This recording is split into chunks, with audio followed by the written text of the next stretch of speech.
ოცნებებს მნიშვნელოვანი ახალთვარეობა გვაქვს მორიელის ზოდიაქოში.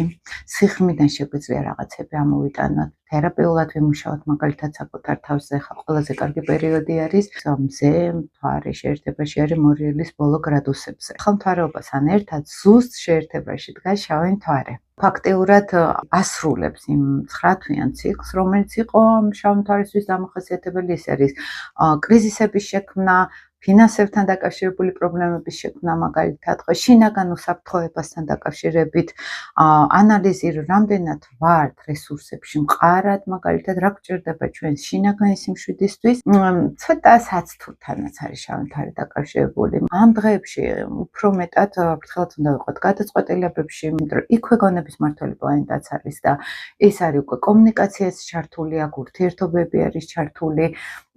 ცოტა შეიძლება არასწორი ან ყალბი ინფორმაციის შემოდინებაც მოხდეს კონტაქტებში. მოტყუების მაღალი ალბათობა შეიძლება იყოს, ან შეიძლება იყოს ჩვენთვის განცდა, რომ ვინმე ხო არ გვატყუებს, მორიელი აკვიატებებთანაც არის დაკავშირებული, შინაგან შიშებთანაც არის დაკავშირებული.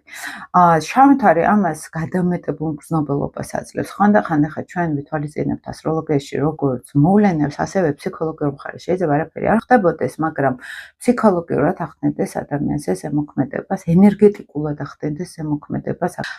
ამავე დროს შეიძლება იყოს შანსი, იმიტომ რომ ურანი აკეთებს თავისუფლების, გათავისუფლების პლანეტა ოპოზიციას ამ ყველაფერთან. ამ პერიოდში ჭრილის ამოტანა ხდება ზედაპირზე და ურანულად გათავისუფლება, აი ამ ხრმა კარმული ან ფსიქოლოგიური ტრავმებისგან, ან პრობლემებისგან.